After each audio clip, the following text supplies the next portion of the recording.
السلام عليكم، ان شاء الله تكونوا بخير وعلى خير. غادي ندير معكم كعكاع ولا قريشلات واخا معطل، ولكن بالنسبه للمبتدئات غادي يرحموني عليه، لا الشكل ولا المذاق وتا الطريقه هي سهله.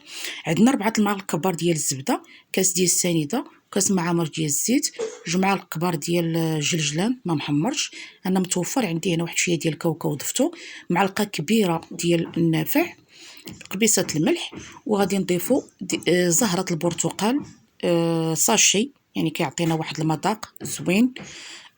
من بعد غادي نخلطوا هاد المقادير ديالنا مزيان وندلكو ديك الزبده حتى تنتجم لينا مع الزيت مع هاد المقادير اللي ضفنا. غادي نضيفو كاس ديال الحليب دافي، غادي ندلكو مزيان المقادير، واخا غادي نشوفوا ما غاديش تواتى لينا مع الزبده، ولكن غير كنبقاو ندلكوها وراه كتطلق معنا وكتجي مزيانه. انا كنقول لكم لي ديطاي باش ما واخا تشوفوا شي حاجه ماشي هي هذيك ما تخلعوش. بالنسبه للمبتدئات غادي نضيفوا الدقيق، غادي نضيفوا ساشي واحد ديال الخميره كما كتشوفوا في الفيديو. غادي العجينه ديالنا كتكون بحال هكذا، غادي نديروا منها حريبلات هكا رقاقين مزيان.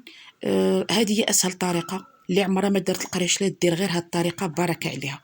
طريقه سهله، كنقطعوا بالمسره وخا يتلصقوا لينا ملي نجيو نوضعوهم في اللاطه راه كيوجيونا ساهلين بحال هكذا، واخا ما نبعدوهم ما والو، واخا يتلصقوا لينا ماشي مشكل. كنديروا هاد الطريقه هادي راه كتجي سهله. انا كندير هكا 2 ولا 3 باش كتجيني دغيا دغيا نكملهم. من بعد كنديروا الطريقه الاخرى ديال المقص. المهم كناخذوا المقص هذا، راه عندي انا كنخدم به حتى هو راه ديال المطبخ، كنقطعو بهذه الطريقه بشكل مائل بحال هكذا، كنقطعو طريفات صغار كما باين بالفيديو. بالنسبه للطياب غادي ندير، اعتذر على هاد الاصوات المزعجه، اعتذر بزاف. غادي نديرو اللاطه ديالنا في الفران، غادي واخا يكون الفران سخون. من بعد ما نجي نطيبوا هاد القريشلات ديالنا كنهبطوا العافيه، عافيه مهيله باش كيطيبوا لينا مزيان وكيجيونا مقرمشين، ما يجيوناش خضرين من الداخل. هذا هو الشكل النهائي ديالهم.